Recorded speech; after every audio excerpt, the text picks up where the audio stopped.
যদি আপনি কোনো মেয়ের সঙ্গে কথা না বলেও শুধু নিজের নীরবতা দিয়ে তার মনে একটা ঝড় তৈরি করতে পারেন, তাহলে বুঝে নিন আপনি শুধু অ্যাট্রাকশন নয় বরং কন্ট্রোল শিখছেন। আর এই কন্ট্রোল কথার মাধ্যমে আসে না, আসে সাইলেন্স থেকে। আজকের এই পুরো স্টোইক স্পিচে আমি আপনাকে সেই 7টি স্টোইক নিয়ম সম্পর্কে বলবো যেগুলো কোনো কথা না বলেও একজন মেয়েকে আপনার থেকে আকৃষ্ট করতে পারে। সে নিজে কন্ট্যাক্ট করবে, নিজে কথা বাড়াবে এবং নিজে থেকেই আপনার সঙ্গে কানেক্ট হতে চাইবে। আর সবচেয়ে গুরুত্বপূর্ণ বিষয় হলো, এই নিয়মগুলোর মধ্যে এমন কোনো কাজ নেই যেখানে আপনাকে তাকে কনভিন্স করতে হবে। পুরো শক্তি লুকিয়ে আছে আপনার সাইলেন্সের মধ্যে। চলুন শুরু করি। একজন মেয়ের মনে সাইলেন্স এত গভীর প্রভাব ফেলে কেন? স্টোইক্সরা বলেন, silence is a weapon, only the strong can hold it. মেয়েরা শুধু কথার সঙ্গে নয়, এনার্জির সঙ্গেও কানেক্ট করে। আপনি যত বেশি তার পেছনে ছুটবেন, বারবার মেসেজ করবেন, তত দ্রুত সে দূরে যেতে পারে। কিন্তু যখন আপনি শান্ত হয়ে যান, তখন একটা জিনিস ঘটে, তার মনে প্রশ্ন তৈরি হয়, এত হঠাৎ করে এত শান্ত হয়ে গেল কেন? সে কি আমাকে ইগনোর করছে নাকি ব্যস্ত? এখন কি তার আর কোনো ইন্টারেস্ট নেই? সে কি অন্য কারো সঙ্গে কথা বলছে? সে কি আমাকে পছন্দ করেও দূরে সরে যাচ্ছে? একজন মেয়ে সাইলেন্সকে সহজে ইগনোর করতে পারে না, কারণ সাইলেন্সের মধ্যে একটা জিনিস লুকিয়ে থাকে, পাওয়ার। আর এই পাওয়ারই স্টোইসিজমের প্রথম রুল। সাইলেন্সের মানে হঠাৎ করে হারিয়ে যাওয়া নয়। সাইলেন্সের মানে হলো আপনি নিজের কাজ, নিজের পারপাস এবং নিজের লাইফ নিয়ে এতটাই ফোকাসড যে আপনি নিজেকেই নিজের প্রায়োরিটি বানিয়েছেন। আর এখান থেকেই আসল অ্যাট্রাকশন তৈরি হয়। কিন্তু আপনি যখন কথা বলছেন না, তখন সে আপনাকে কেন মনে করবে? স্টোইক্সরা বলেন, ডিস্টেন্স ভ্যালু তৈরি করে। আর অ্যাট্রাকশন সাধারণত 2টি জিনিস থেকে তৈরি হয়। একটি হলো স্ক্যারসিটি, আপনি রেয়ার। দ্বিতীয় হলো মিস্ট্রি, আপনি প্রেডিক্টেবল নন। যখন আপনি কোনো কথা না বলে শান্ত থাকেন, তখন সে হঠাৎ এমন একটা জিনিস হারিয়ে ফেলে যেটা আগে তার কাছে ছিল। সেটা হলো আপনার অ্যাটেনশন। মনে রাখবেন, যে জিনিসের ভ্যালু আগে শূন্য ছিল, সাইলেন্স সেটাকেই মূল্যবান করে তোলে। যদি আপনি প্রতিদিন মেসেজ করতেন, তার প্রতিটি মেসেজের সঙ্গে সঙ্গে রিপ্লাই দিতেন, প্রতিটি কল ধরতেন, তাহলে সে ভাবত এই মানুষটা সর্বসময় অ্যাভেলেবেল। কিন্তু আজ যখন আপনি শান্ত, তখন তার মনে প্রশ্ন আসে, এটা কেন বদলে গেল? আর ঠিক এই মুহূর্ত থেকেই অ্যাট্রাকশন শুরু হতে পারে। স্টোইক রুল হলো, নিজের প্রেজেন্স কমান, কিন্তু একদম অদৃশ্য হয়ে যাবেন না। আপনাকে পুরোপুরি ডিসঅ্যাপিয়ার করতে হবে না, আপনাকে শুধু এতটুকু স্পেস দিতে হবে যাতে সে আপনার অ্যাবসেন্স অনুভব করতে পারে। কিভাবে? তার স্টোরি বারবার দেখবেন না, তার টেক্সটকে নিজের প্রায়োরিটি বানাবেন না, তাকে ইমপ্রেস করার চেষ্টা করবেন না। নিজের লাইফে ফোকাস করুন, নিজেকে তার মাথার ওপর বসাবেন না। এটাই সাইলেন্সের আসল পাওয়ার। এখন প্রশ্ন হলো, কিভাবে তাকে মেন্টালি আপনার দিকে টানবেন?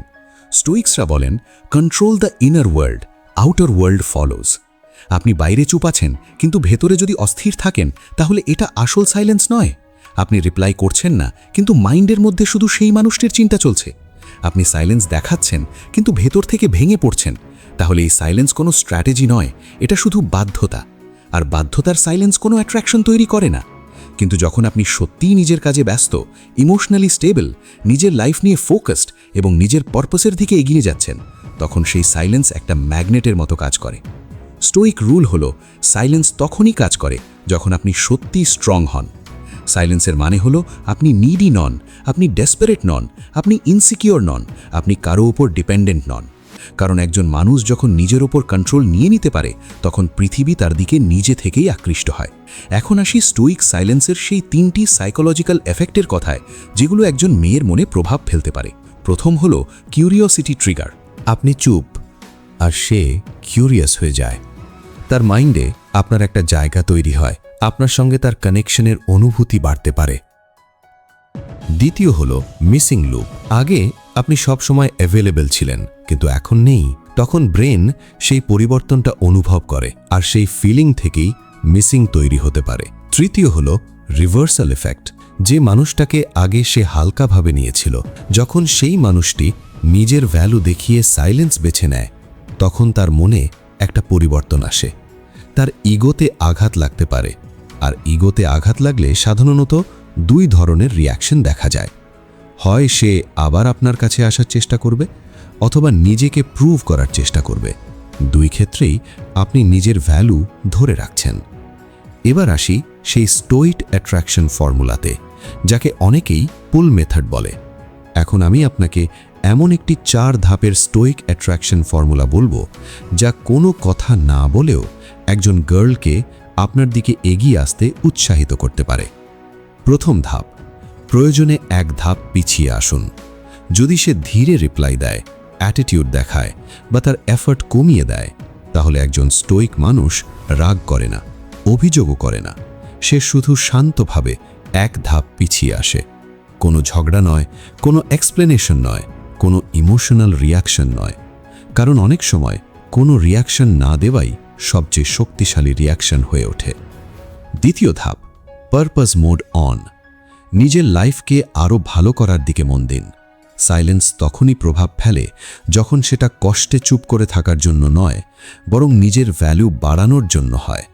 এই সময় নিজের health, gym, career, grooming, discipline, hobby আর সাকসেসের দিকে ফোকাস করুন। যখন সে দেখবে আপনি প্রতিদিন নিজেকে আরও ভালো করছেন, তখন সেটাই আপনার সবচেয়ে বড় অ্যাট্রাকশন হয়ে দাঁড়াতে পারে। তৃতীয় ধাপ, কন্ট্রোলড প্রেজেন্স। একেবারেই হারিয়ে যাবেন না, তবে সব সময়ও সামনে থাকবেন না।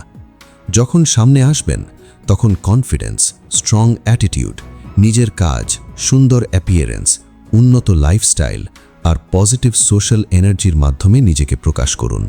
তখন তার মনে প্রশ্ন জাগতে পারে, সে আমাকে নিয়ে ব্যস্ত নয়, তবুও নিজের লাইফে এত ভালো করছে কিভাবে? এই প্রশ্নই অনেক সময় তার চিন্তাকে আপনার দিকে ফিরিয়ে আনে। চতুর্থ ধাপ, দ্য সাইলেন্ট পুল। এখন আর আপনাকে কল বা মেসেজ করার জন্য অস্থির হতে হবে না, কারণ আপনার সাইলেন্স ইতিমধ্যেই তার মনে অনেক প্রশ্ন তৈরি করে ফেলেছে। Curiosity, missing, ego, attraction, jealousy আর ইম্যাজিনেশন সব একসঙ্গে কাজ করতে শুরু করে। সাইলেন্স ইমোশন তৈরি করে। ইমোশন মানুষকে অ্যাকশন নিতে উৎসাহিত করে, আর সেই অ্যাকশন অনেক সময় কন্ট্যাক্টের দিকে নিয়ে যেতে পারে। এবার প্রশ্ন হলো, একজন গার্ল নিজে থেকে কন্ট্যাক্ট করতে পারে কেন? স্টোইক দৃষ্টিভঙ্গি অনুযায়ী অনেক মানুষের জন্য 3টি বিষয় মেনে নেওয়া কঠিন হতে পারে। প্রথমত, নিজেকে ইগনোর করা হচ্ছে এমন অনুভূতি। দ্বিতীয়ত, নিজের গুরুত্ব কমে যাচ্ছে এমন অনুভূতি। তৃতীয়ত, পরিস্থিতির ওপর নিজের কন্ট্রোল হারানোর অনুভূতি। সাইলেন্স অনেক সময় এই অনুভূতিগুলোকে সামনে নিয়ে আসে। তখন সে হয়তো আপনার প্রোফাইল দেখবে, আপনাকে লক্ষ্য করবে, আপনার পরিবর্তন বুঝতে চেষ্টা করবে, কিছুটা কনফিউজড হবে, হয়তো নিজের ইগোতেও আঘাত অনুভব করবে। তারপর আপনার অনুপস্থিতি অনুভব করতে পারে এবং কোনো কোনো ক্ষেত্রে সে নিজেই কন্ট্যাক্ট করার সিদ্ধান্ত নিতে পারে। তবে এটা কোনো নিশ্চিত নিয়ম নয়। মানুষের আচরণ ব্যক্তিভেদে ভিন্ন হয়। সবশেষে একটা কথা খুব মন দিয়ে শুনুন, এই সাইলেন্স কখনোই অন্য কাউকে কন্ট্রোল করার জন্য ব্যবহার করবেন না। এটা নিজের ডিগনিটি, নিজের সেলফ রেসপেক্ট এবং নিজের ইনার পিসের জন্য গ্রহণ করুন। কারণ স্টোইসিজম শেখায় আসল শক্তি অন্য কাউকে বদলে দেওয়ার মধ্যে নয়, নিজের মনকে সামলানোর মধ্যে। যদি আপনি সত্যি স্ট্রং হন, ইমোশনালি স্টেবল থাকেন, নিজের লাইফ নিয়ে ফোকাসড থাকেন এবং নিজের উপর কন্ট্রোল রাখতে পারেন, তাহলে মানুষ স্বাভাবিকভাবেই আপনাকে বেশি রেসপেক্ট করবে। হয়তো কেউ আপনার প্রতি আকৃষ্টও হবে, কিন্তু তার চেয়েও বড় বিষয় হলো আপনি নিজের কাছে মূল্যবান হয়ে উঠবেন। আর রেসপেক্টের চেয়ে মূল্যবান সম্পর্কের ভিত্তি খুব কমই আছে। আপনার একটি লাইক আমার পরিশ্রমের স্বীকৃতি। মন্তব্যে জানাবেন কোন বিষয়টি আপনার সবচেয়ে বেশি ভালো লেগেছে। Subscribe to dark coded.